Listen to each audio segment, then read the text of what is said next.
Bem-vindos a mais uma aula do canal Acertei Tudo. Meu nome é Raidan, eu sou enfermeiro intensivista e o meu objetivo é fazer você gabaritar a sua prova de concurso público. Na aula de hoje vamos falar sobre gerenciamento dos resíduos sólidos de saúde. Fizemos uma análise de diversos editais, diversas provas e é um tema muito comum que cai nas provas. Criamos para você uma historinha que eu anotei aqui. No decorrer da aula eu vou passar essa historinha para vocês. Nós vamos fazer questão e você vai ver que se você decorar essa historinha que nós criamos, nunca mais você vai errar uma questão sobre gerenciamento de resíduos de saúde, tá bom?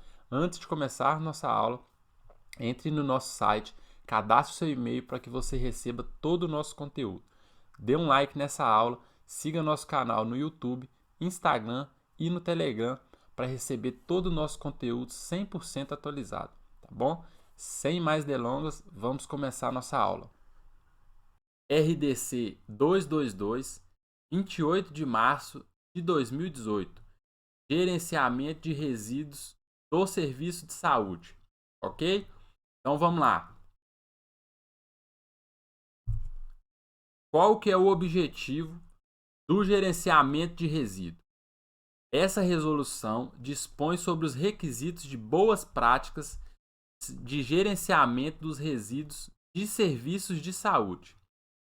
Essa resolução se aplica aos geradores de resíduos de serviços de saúde cujas atividades envolvem qualquer etapa do gerenciamento dos resíduos de serviços de saúde, sejam eles públicos e privados, filantrópicos, civis ou militares, incluindo aqueles que exercem ações de ensino e pesquisa. Qualquer serviço, independente de que seja, que utilize algum produto de resíduo de saúde, ele vai entrar nessa RDC. Bom? Então, uma clínica, um salão de beleza que usou uma lâmina, qualquer entidade que utilize algum produto que seja infectante, biológico, químico, qualquer um desses estabelecimentos vai ter que obedecer essa RDC. Todos os serviços cujas atividades estejam relacionadas com a atenção à saúde humana ou animal, serviços de assistência domiciliar, farmácia, unidades móveis de atendimento, são as ambulâncias, helicópteros de atendimento de saúde, serviços de acupuntura, piercing, tatuagem, salão de beleza, estética, qualquer um que utilize. Eu tenho um estúdio de tatuagem. Você utiliza a agulha para fazer tatuagem. Então essa agulha tem contato com sangue, tem risco biológico. Ver qual que é o grupo de risco biológico. Então você vai ter que obedecer essa RDC do Ministério da Saúde sobre gerenciamento dos resíduos de saúde. Bom, coloquei para vocês aqui os exemplos: acupuntura, clínica veterinária, tatuagem, piercing, salão de beleza. Essa foto que eu coloquei para vocês aí, ó, esse salão de beleza, ele tá certinho, tá bom? Vocês observam que nós temos aqui um salão de beleza onde é utilizado, né, a caixa para pérfuro cortante. Então, o risco de acidente biológico ele está diminuído. Então, tá certinho o pessoal desse salão aí. Artigo 3º. Para efeito desta resolução, são adotadas as seguintes definições. Então, nós temos aí alguns locais, né, onde esses resíduos devem ser armazenados. É isso que nós vamos ver aqui agora. Bom, abrigo temporário é o ambiente no qual ocorre o armazenamento temporário dos coletores de resíduo. E o abrigo externo, ambiente no qual ocorre o armazenamento externo dos coletores de resíduo. Acondicionamento. Ato de embalar os resíduos segregados em sacos ou recipientes que evitem vazamento e, quando couber, sejam resistentes a ações de punctura. Punctura, gente, é furar, tá bom? Ruptura e tombamento. E que sejam adequados física e quimicamente ao conteúdo acondicionado. Então, vocês estão vendo a foto aí, nós temos saco de lixo, caixa para pérfuro cortante e recipientes para lixo desinfectantes. Então, para cada tipo, para cada especificidade do grupo de risco do resíduo, nós temos um armazenamento diferente para cada um deles. Bom? Armazenamento interno é a guarda do resíduo contendo produto químico ou rejeito radioativo na área de trabalho, em condições definidas pela legislação e normas aplicáveis a esta atividade. Então, armazenamento interno, gente, imagine que você tenha um atendimento de algum paciente num bloco cirúrgico onde você necessita usar algum produto radioativo. Não tem como, durante o procedimento, você pegar aquele resíduo radioativo e sair, né, do bloco cirúrgico para depositar esse resíduo em algum lugar. Então, dentro daquele ambiente, nós temos que ter um local para fazer o armazenamento desse resíduo. Assim como, por exemplo, uma sala de urgência. Você está no meio de atendimento de uma parada cardiorrespiratória. Você vai gerar resíduo naquele momento. Normalmente a gente gera bastante resíduos, né?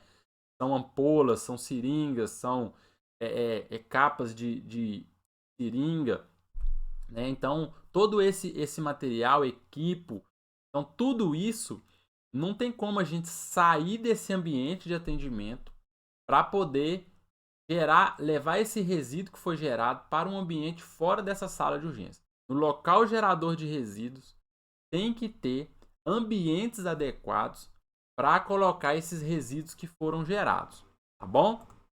Armazenamento temporário é a guarda temporária dos coletores de resíduos de serviços de saúde em ambientes próximos ao ponto de geração, visando agilizar a coleta no interior das instalações e otimizar o deslocamento entre os pontos geradores e o ponto destinado à apresentação para a coleta externa. Então, armazenamento temporário. Você gerou aquele resíduo no bloco cirúrgico, você gerou aquele resíduo na sala de urgência e qualquer setor, não tem como a equipe pegar esse resíduo e levar para aquele armazenamento externo, lá longe do campo gerador de resíduo. Então, próximo a todas essas unidades, deve ter algum setor para o armazenamento temporário, onde facilita o deslocamento desses resíduos temporariamente até que eles sejam coletados e levados para o armazenamento externo, que é a guarda dos coletores de resíduo em ambiente exclusivo, com acesso facilitado para a coleta externa.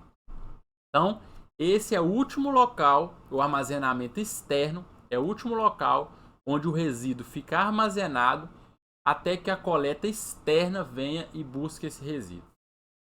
Coloquei para vocês aqui para a gente fixar os 3 tipos de armazenamento: temporário, interno e armazenamento externo.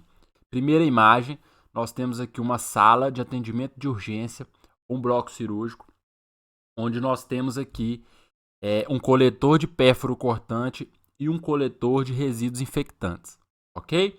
Então, esse local, esse ambiente é um ambiente interno, é um ambiente onde é feito a geração do resíduo, né? Então, nós temos aqui um ambiente interno. Número 2.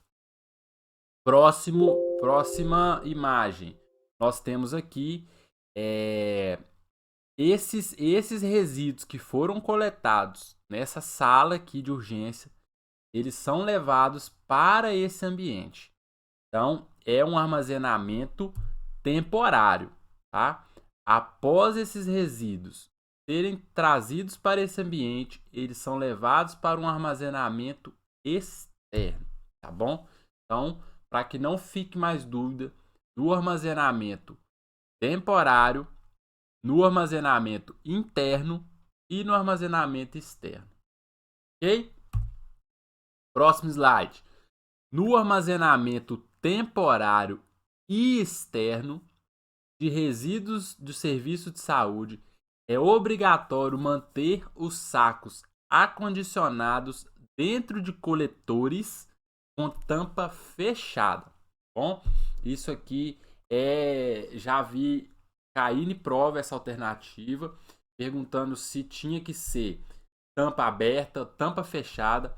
Repare que aqui a sua prova pode ter uma pegadinha, pois aqui fala no armazenamento temporário e armazenamento externo.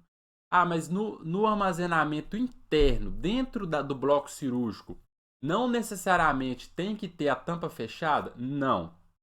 Sabemos que o bloco cirúrgico é gerado muito resíduo, então, para evitar o risco de infecção, não precisa ter tampa desde que esse resíduo seja retirado imediatamente após o término do procedimento. Então, podemos ter, né, esses coletores de resíduos sem tampa dentro desses ambientes onde necessita um maior volume de resíduos, desde que esses resíduos sejam retirados imediatamente após a sua geração. Bom, então, artigo 27. O armazenamento temporário e externo é obrigatório manter os sacos acondicionados dentro de coletores com tampa fechada.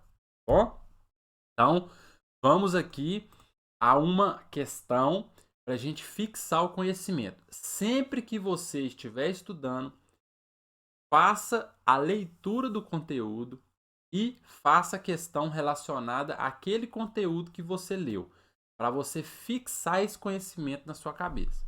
Uma questão que caiu na VUNESP 2018. O técnico de enfermagem produz resíduos no serviço de saúde, os quais têm destino específico determinado por lei, de acordo com a RDC 30604 Anvisa, que aprova o regulamento técnico para o gerenciamento de resíduos do serviço de saúde. Ao depositar as seringas e agulhas após o uso nas caixas de pérfuro cortante e as bolas de algodão em saco de lixo branco leitoso, o técnico de enfermagem executa a seguinte fase do manejo dos resíduos. Letra A. Segregação. Mas você não me falou na nossa aula o que é segregação. Eu não falei de propósito, tá bom? Mais uma vez eu estou te provando que não é só lendo o conteúdo que você vai fazer uma boa prova. Você precisa fazer questão daquele conteúdo que você leu para você fixar o conhecimento na sua cabeça. Então, quando você faz questão, você vê algumas palavras, algumas coisas que você não estudou. Aí você volta lá no conteúdo e estuda novamente, tá bom? Então vamos lá, eu coloquei para vocês aqui o que é a definição de segregação. É a separação dos resíduos conforme a classificação dos grupos. Então, quando você está no atendimento a um paciente e você coloca a seringa com a agulha do pérfuro cortante, quando você coloca o algodão sujo de sangue no saco branco no saco branco leitoso, né, com o símbolo de infectante, você está segregando aqueles resíduos, você está separando. Bom? Então, é justamente o que a gente está buscando. Alternativa A é a alternativa correta. Letra B, acondicionamento. Acondicionamento é justamente o ato de embalar os resíduos que foram segregados. Bom? Então não é o que a gente está buscando. Identificação, medidas que permitem o reconhecimento dos riscos presentes nos resíduos acondicionados. Bom? Então não é o que a gente está buscando também. Armazenamento temporário, nós já vimos. é a guarda temporária em ambientes próximos ao ponto de geração.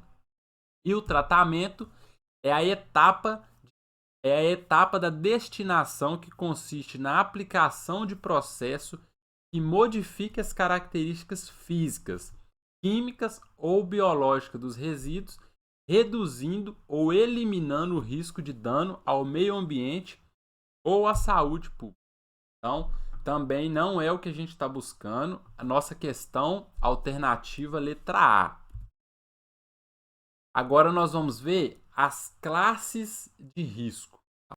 Classe de risco 1. Baixo risco individual e para a comunidade. Agentes biológicos conhecidos por não causarem doenças no homem ou nos animais adultos sadios. Tá bom? Então temos que ficar atento nisso aí, ó. São agentes que não causam doenças, tá bom? No homem. Classe de risco 2. Risco moderado, individual e limitado risco para a comunidade. Inclui agentes biológicos que provocam infecções no homem ou nos animais, cujo potencial de propagação na comunidade e de disseminação no meio ambiente é limitado. Então, nós temos uma propagação limitada e para os quais existem medidas terapêuticas e profiláticas eficazes. Então, classe 1. Os agentes não apresentam doenças nos seres humanos. Bom? E classe de risco 2, eles apresentam, provocam infecções no homem e nos animais, porém, tá? É uma propagação limitada. Gravem essas palavrinhas, porque nós vamos fazer uma questão, vai ter isso aí para a gente estudar. Bom? Classe de risco 3. É um alto risco individual e moderado risco para a comunidade. Inclui agentes biológicos que possuem uma capacidade de transmissão por via respiratória e que causam patologias humanas ou animais, potencialmente letais, para as quais existem usualmente medidas de tratamento ou de prevenção. Representam um risco se disseminados na comunidade e no meio ambiente, podendo se propagar de pessoa a pessoa. Bom? Classe de risco 4. Elevado risco individual e elevado risco para a comunidade. Classificação do Ministério da Saúde, que inclui agentes biológicos que representam uma grande ameaça para o ser humano e para os animais, implicando grande risco a quem os manipula, com grande poder de transmissibilidade de um indivíduo a outro, não existindo medidas preventivas e de tratamento para esses agentes. Bacillus subtilis é uma bactéria comum no solo e na água, utilizadas para fins industriais. Então, é uma bactéria que podemos considerar que é de classe 1, porque ela é comum no solo e na água, tá? Então, classe 1 tem um baixo risco, não causam doenças no homem, ok? Classe 2, nós temos o Schistoma mansoni como exemplo, que é o causador da esquistossomose, conhecido popularmente no Brasil como barriga d'água e a xistose. A classe 2, ela provoca uma infecção no homem, tem um potencial de propagação limitado e existem medidas terapêuticas. Sabemos que a medida terapêutica para a esquistossomose é a eliminação do caramujo, tá bom? Então, classe 2, ela tem medidas terapêuticas, tá bom? Classe 3, nós temos aqui, por exemplo, um vírus HIV, imunodeficiência humana, tá bom? Então, é potencialmente letal, existem medidas de tratamento ou prevenção, tá bom? E classe 4, nós colocamos, por exemplo, o ebola. É uma grande ameaça, implica grande risco a quem os manipula e têm um grande poder de transmissão. Os agentes de classe 4, nós sabemos que não existe tratamento, tá bom? Porém, quando esse agente aparece pela primeira vez ou aparece de uma forma diferente da conhecida, ele não tem tratamento. Mas um agente de classe 4, ele pode, com o tempo, se tornar um agente de classe 3. Né? Atualmente, nós já temos muitos estudos em relação ao ebola. Não quer dizer que o ebola possa um dia se tornar um agente de classe 3. Tá bom? Para fixar nosso conhecimento, nós temos aqui uma questão que caiu na Fundação Cearense de Pesquisa e Cultura em 2019. Com relação à classificação de risco dos resíduos do serviço de saúde, podemos afirmar que classificação de risco 1, moderado risco individual e limitado risco para a comunidade. Agentes biológicos conhecidos por não causarem doenças no homem e nos animais adultos sadios. Essa definição, agentes biológicos conhecidos por não causarem doenças no homem ou nos animais adultos sadios, está correta? Sim, está correta. Então, essa alternativa nossa, ela também está correta. Certo? Vamos ver. Não, errado. E olha só, classificação de risco 1 não é risco moderado, é baixo risco. Bom, a alternativa está incorreta. Letra B, classe de risco 2, moderado risco individual e limitado risco para a comunidade. Agentes biológicos conhecidos por não causarem doenças no homem ou nos animais adultos sadios. Errado também. Eles causam sim doença. Quem é conhecido por não causar doenças no homem ou nos animais é a classe de risco 1. Bom? Então, a alternativa B também está incorreta. Classe de risco 2. Alto risco individual e moderado risco para a comunidade. Inclui os agentes biológicos que provocam infecção no homem ou nos animais, cujo potencial de propagação na comunidade e de disseminação no ambiente é limitado, e para os quais existem medidas terapêuticas e profiláticas eficazes. A definição está correta. A definição realmente é da classe de risco 2. Porém, essa classe de risco 2 não tem um alto risco individual. Essa classe ela é um risco moderado risco. Bom? Então, a alternativa também está incorreta. Classe de risco 3. Alto risco individual e moderado risco para a comunidade. Inclui os agentes biológicos que possuem capacidade de transmissão por via respiratória e que causam patologias humanas ou animais, potencialmente letais, para as quais existem usualmente medidas de tratamento ou de prevenção. Representam risco de disseminação na comunidade e no meio ambiente, podendo se propagar de pessoa para pessoa. Uma observação aqui na classe de risco 3 é que não necessariamente tem que ser por via respiratória, tá bom? Sabemos que o HIV, por exemplo, não é transmitido por via respiratória, mas ele se encaixa na classe de risco 3. Então, essa alternativa ela está correta. Tanto a definição quanto o alto risco individual e moderado risco para a comunidade também está correto, tá bom? Vamos ver por que a alternativa E está incorreta. Classe de risco 4. Ela tem um elevado risco individual e um elevado risco para a comunidade. Correto. Agora vamos ver a definição. Inclui os agentes biológicos que possuem capacidade de transmissão por via respiratória e que causam patologias humanas ou animais, potencialmente letais, para as quais existem usualmente medidas de tratamento ou de prevenção. Representam risco de disseminação na comunidade e no meio ambiente, podendo se propagar de pessoa para pessoa. Essa definição está incorreta.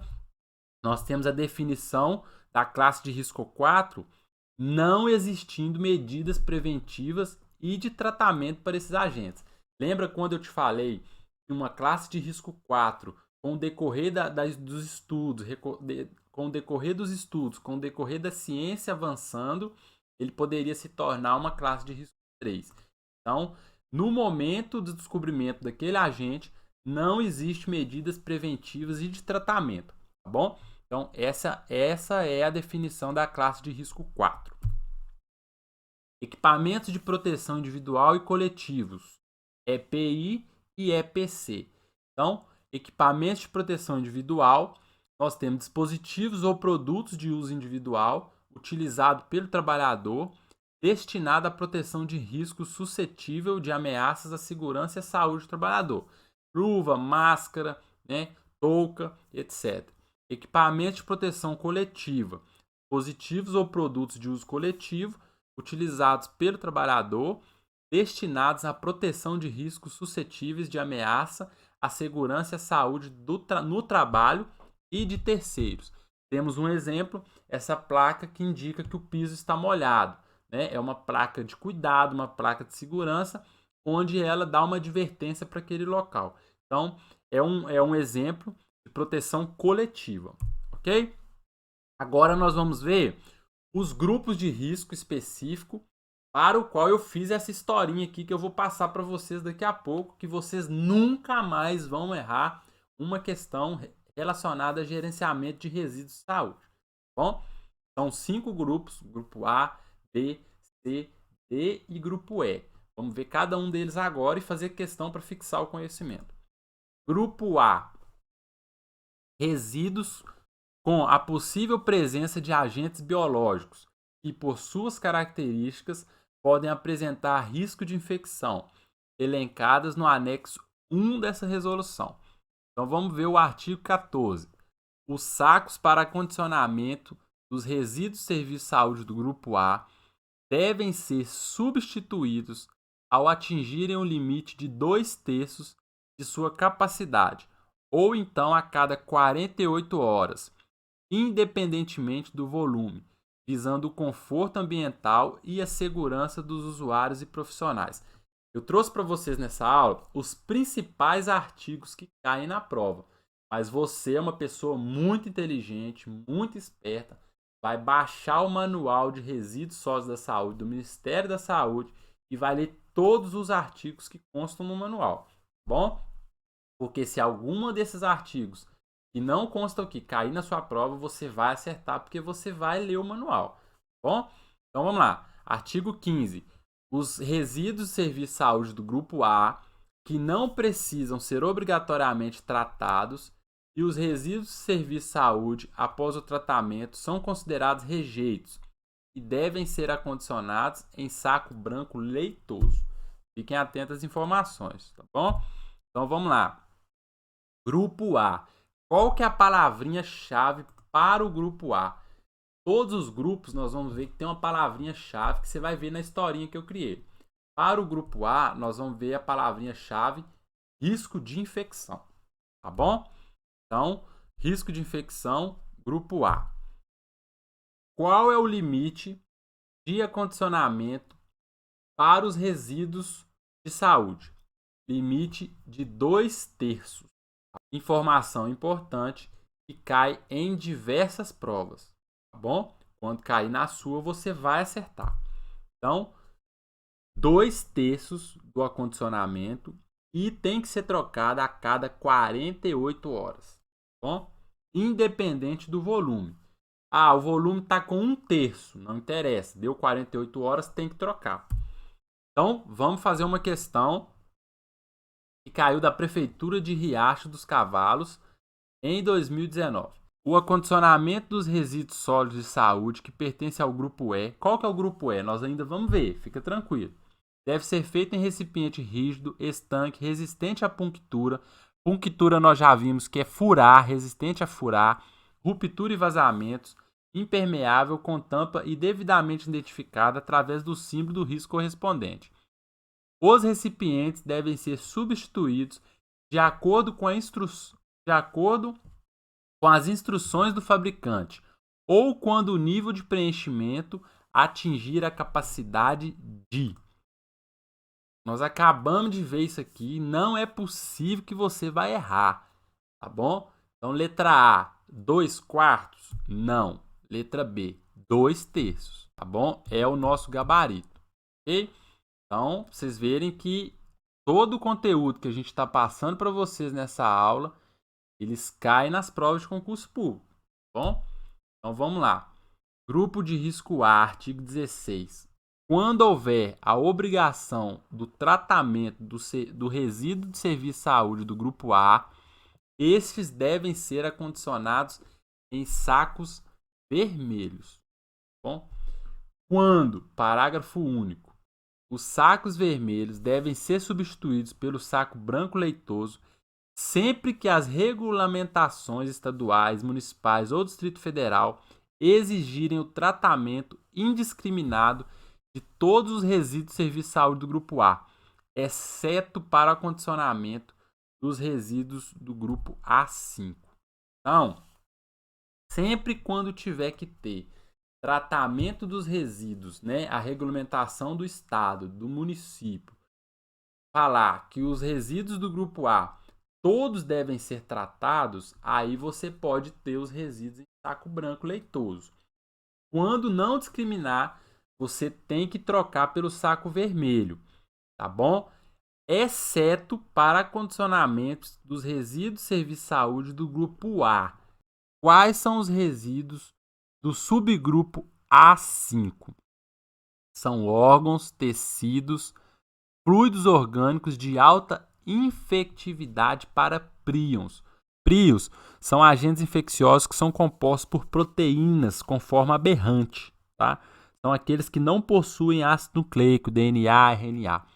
Qual que é o exemplo de um agente de infectividade por príons? Nós temos o exemplo da vaca louca. Todos esses resíduos que tenham esses agentes infecciosos, eles são considerados subgrupo A5 e eles obrigatoriamente devem ser identificados por saco vermelho de lixo hospitalar infectante. Bom? Artigo 17. O coletor do saco para acondicionamento dos resíduos de serviço de saúde deve ser de material liso, lavável, resistente à punctura, ruptura, vazamento e tombamento, com tampa provida de sistema de abertura sem contato manual, com cantos arredondados, que a gente sabe que é para evitar o acúmulo de sujidade, tá bom? O coletor não necessitará de tampa para fechamento sempre que ocorrer a substituição imediata do saco para acondicionamento após a realização de cada procedimento. Foi o que eu falei com vocês, o exemplo do bloco cirúrgico. Nós temos um bloco cirúrgico onde é muito difícil a gente, assim, durante o procedimento, ficar retirando os resíduos que foram gerados. Então, nesses ambientes, a gente pode ter o coletor sem a tampa para fechamento, desde que a substituição imediata do saco seja realizada. Tá ok? Então, exemplo que eu dei para vocês, o bloco cirúrgico. E alguns exemplos do grupo de risco A. Bolsas transfusionais vazias ou com volume residual pós-transfusão. Peças anatômicas, órgãos e tecidos, inclusive a placenta, tá bom? Sobras de amostras de laboratório contendo sangue ou líquidos corpóreos. Finalizando o grupo A, nós vamos para o grupo B.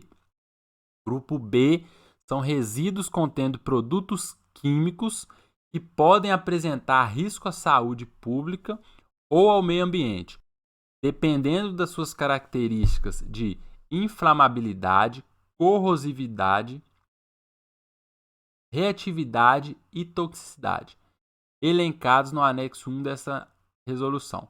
Então nós temos aí os comprimidos, né, as substâncias corrosivas, tudo que é relacionado a resíduo químico, nós temos no grupo B, tá bom? Então, a palavrinha-chave para o grupo B são produtos químicos, ok? Artigo 57. Os resíduos de serviço de saúde do grupo B no estado sólido e com características de periculosidade, sempre que considerados rejeitos, devem ser dispostos em aterro de resíduos perigosos. Aterro de resíduos perigosos, classe 1. Nós já vimos o que é classe 1. Artigo 58.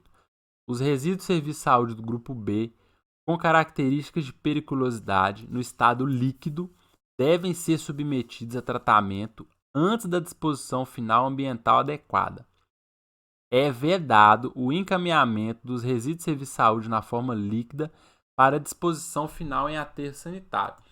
Sabemos que o aterro sanitário não tem todas as camadas necessárias, né, de proteção para o solo, para esses resíduos líquidos. Então, eles podem atingir os afluentes, né, e contaminar esses afluentes. Então, é vedado o encaminhamento dessa forma líquida para os aterros sanitários. Tá bom? Grupo de risco C, rejeitos radioativos. Artigo 33. O gerenciamento dos rejeitos radioativos, grupo C, deve obedecer ao Plano de Proteção Radiológica do Serviço, às normas da Comissão Nacional de Energia Nuclear e demais normas aplicáveis. Os recipientes de acondicionamento de rejeitos radioativos devem ser adequados às características físicas, químicas, biológicas e radioativas dos rejeitos. Possuir vedação e ter o seu conteúdo identificado, conforme especificado nas normas vigentes. Todo conteúdo, todo resíduo do grupo C deve ter esse símbolo amarelo aí com preto, que é o símbolo que indica que aquele resíduo é um resíduo radioativo.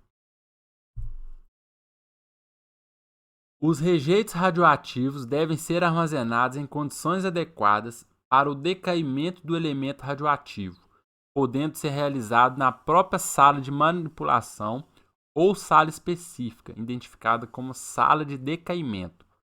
As sobras de alimentos provenientes de pacientes submetidos à terapia com iodo 131, depois de acondicionadas, devem ter o seu nível de radiação medido. Grupo D.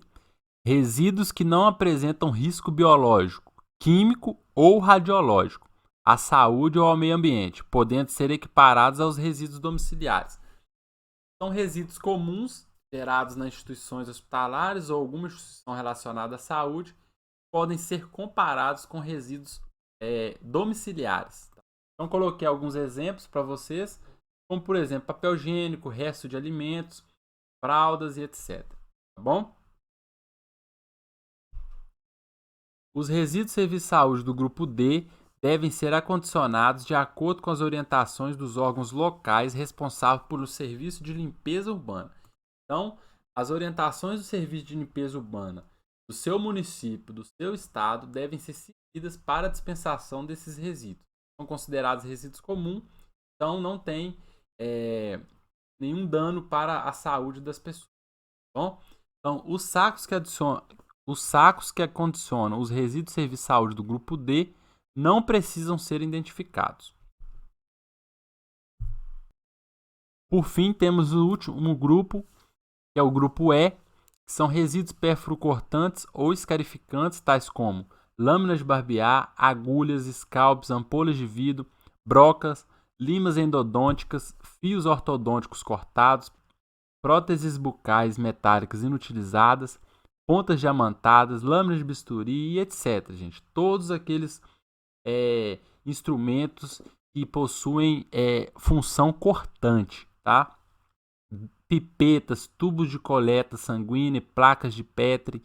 Então, tudo que pode quebrar e cortar são considerados resíduos do grupo E, tá bom? Coloquei para vocês aí a agulha, a lâmina de barbear, o bisturi, tá bom? Todos esses resíduos são considerados resíduos de grupo E. Criei, então, a famosa historinha do gerenciamento dos resíduos de saúde para você nunca mais errar sua prova, tá bom? Temos aqui os 5 grupos. Acordei com o biológico infectado. Sabemos que o grupo A são resíduos biológicos, resíduos infectados. Busquei tratamento químico, remédio, tá bom? Grupo B, tratamento químico. Grupo B são resíduos químicos. Tirei uma chapa de raio-x. Grupo C, são resíduos radioativos. Voltei doendo para casa. Grupo D são resíduos domiciliares, tá bom? Então, por que eu voltei doendo para casa? Porque eu entrei na injeção. Grupo E são resíduos pérfuro-cortantes. Injeção é pérfuro-cortante. Eu tenho certeza que se você fizer igual eu, anotar igual eu anotei no meu quadro, no seu caderno, colar a sua anotação em algum lugar que você vai ler todo dia, quando você chegar na prova, você vai lembrar de mim e você vai anotar na sua prova a minha historinha e você não vai errar essa questão. Então, olha lá. Acordei com biológico infectado, busquei tratamento químico, tirei uma chapa de raio-x, voltei doendo para casa porque eu entrei na injeção. Então, vamos para a parte de questões para a gente usar a nossa historinha e ver se ela funciona. Uma questão que caiu na OCP 2018. Uma enfermeira foi admitida para trabalhar em uma unidade de saúde e o diretor do local cobrou a elaboração de um plano de gerenciamento de resíduos de serviço de saúde urgentemente. Com base no exposto, como deverão ser classificados os resíduos de serviço de saúde para o grupo A e C, respectivamente. Então, a gente está buscando o grupo A e o grupo C. Sobras de amostra de laboratório contendo sangue ou líquidos corpóreos. Vamos para a nossa historinha. Acordei com biológico infectado. Líquidos corpóreos e sangue é o grupo A, tá bom? São resíduos com risco biológico infectados. Então, nós temos aí o grupo A. Rejeitos radioativos provenientes de laboratório de pesquisa e ensino na área da saúde. Tirei uma chapa de raio-x. Chapa começa com C. Então, chapa de raio-x, grupo C. Tá bom? Então, o que nossa alternativa está buscando? Grupo A e grupo C, respectivamente. Então, nosso gabarito letra A. Vamos ver por que as outras alternativas não estão corretas. B. Sobras de alimento e do preparo de alimentos. Sobras de alimentos. Voltei doendo para casa. O D. Grupo D. Resíduos domiciliares. Tá bom? Então, sobras de alimento, grupo D. Ampola de vidro. Porque entrei na injeção. Injeção é pérfuro cortante. Vidro também. Se o vidro quebra, ele pode cortar. Então, grupo E, tá bom?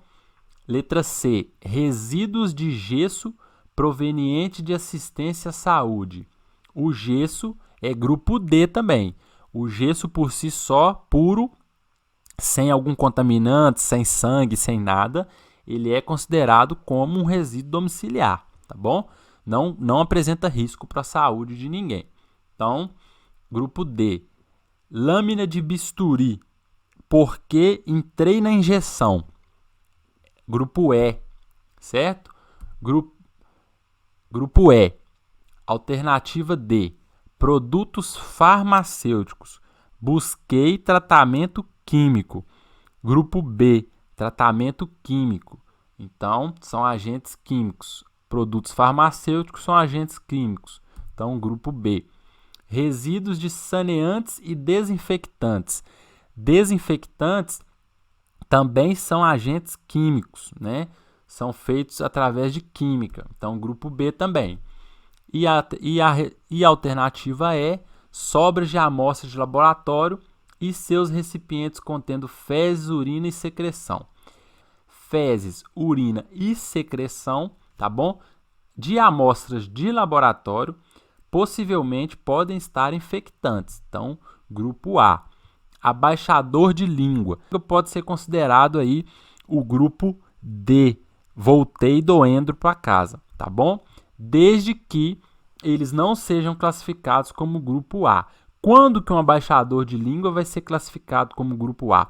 Por exemplo, se alguém tem alguma lesão na boca, você usa um abaixador de língua e esse abaixador de língua, ele entra em contato com o sangue da boca desse paciente. Então, ele já não é um grupo D mais, ele passa a se tornar um grupo A, tá bom? Acordei com biológico infectado. Aquele material pode provavelmente estar infectado. Observação importante para vocês referente aos sacos de acondicionamento. Os sacos que acondicionam os resíduos de serviço de saúde do grupo D não precisam ser identificados, são comparados com aí sacos de lixo que você tem na sua casa, tá bom? O grupo D, né, voltei doendo para casa, são resíduos comparados com os resíduos domésticos, tá bom? É proibido o esvaziamento ou reaproveitamento dos sacos. A identificação dos sacos para condicionamento deve estar impressa, sendo vedado o uso de adesivo, ok? Parágrafo único. Os sacos contendo resíduos de serviços de saúde do grupo A de fácil putrefação devem ser substituídos no máximo a cada 24 horas.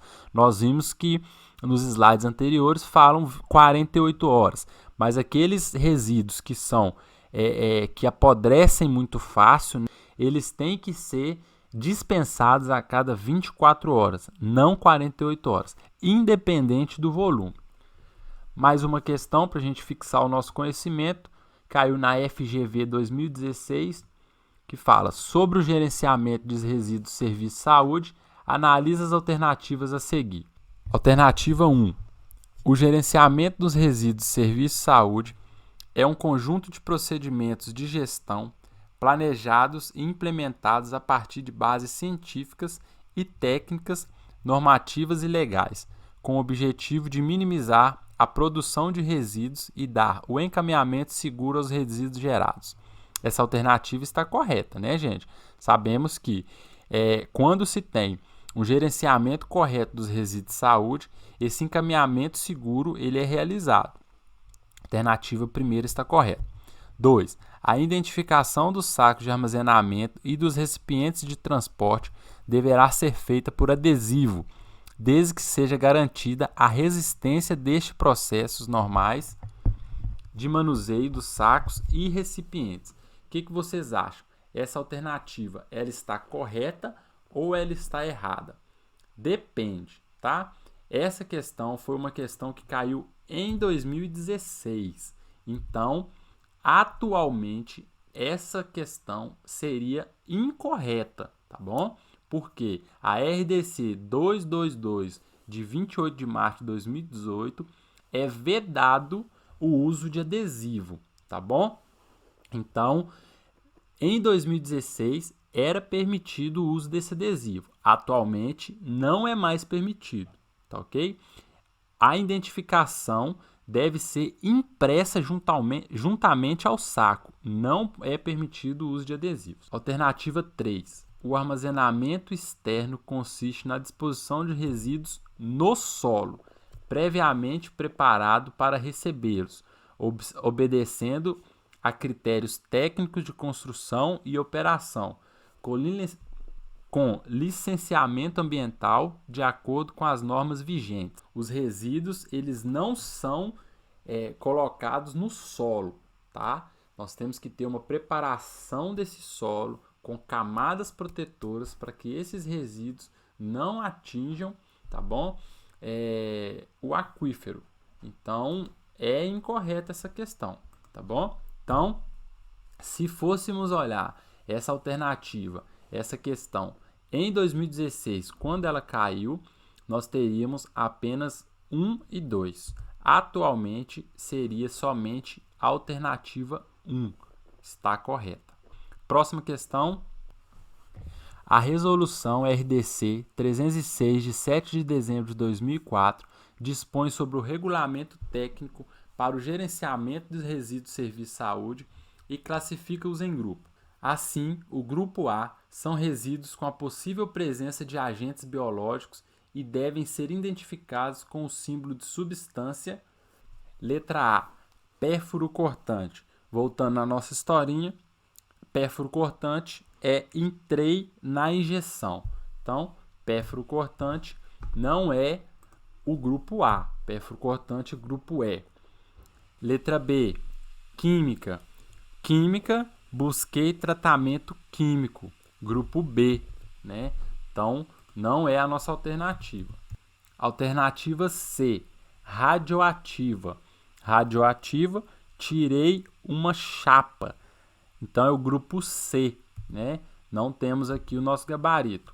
Infectante, será que é? Vamos lá, grupo A. Acordei com biológico infectado. Então pronto, achamos nossa alternativa. Grupo A, acordei com biológico infectado, tá bom? Grupo alternativa é disseminante. Nós não temos esse grupo, né? O outro grupo que seria aqui, nós temos todos eles na alternativa. O disseminante aqui a gente poderia trocar pelo comum, né? Que é o resíduo comum, que pode ser comparado com o grupo D. Voltei doendo para casa, tá bom? Então, também não é a nossa alternativa. Próxima questão, bem fácil também, caiu na IBFC 2018. De acordo com a resolução RDC 306, de 7 de dezembro de 2004, que dispõe sobre o regulamento técnico para o gerenciamento de resíduos do serviço de saúde, uma das etapas do plano de gerenciamento de resíduos do serviço de saúde é a identificação, que consiste no conjunto de medidas que permite o reconhecimento dos resíduos contidos nos sacos e recipientes, fornecendo informações ao correto manejo dos resíduos do serviço de saúde. Nesta etapa, tem um espaço para a gente preencher com a nossa alternativa, é identificado pelo símbolo de substância infectante. Acabou. Falou substância infectante, você não precisa nem ler mais a alternativa, você não precisa nem ler mais a questão, você vai lembrar da nossa regrinha, que, né, acordei com o biológico infectado, e já vai marcar aqui de cara na sua alternativa infectante, você vai marcar grupo A, correto?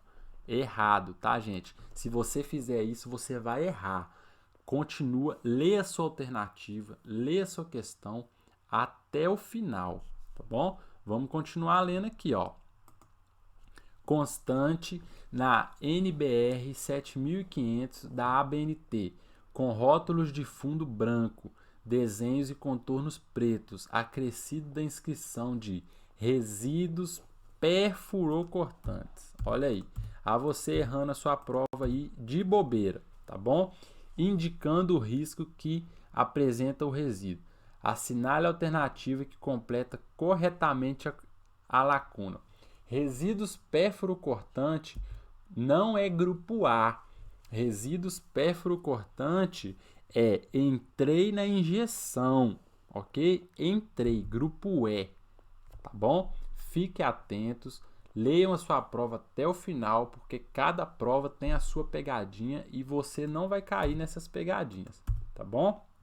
As referências que nós usamos para essa aula foi do Ministério da Saúde, que é a classificação de risco dos agentes biológicos, terceira edição, e a RDC número 222, de 28 de março de 2018, tá bom?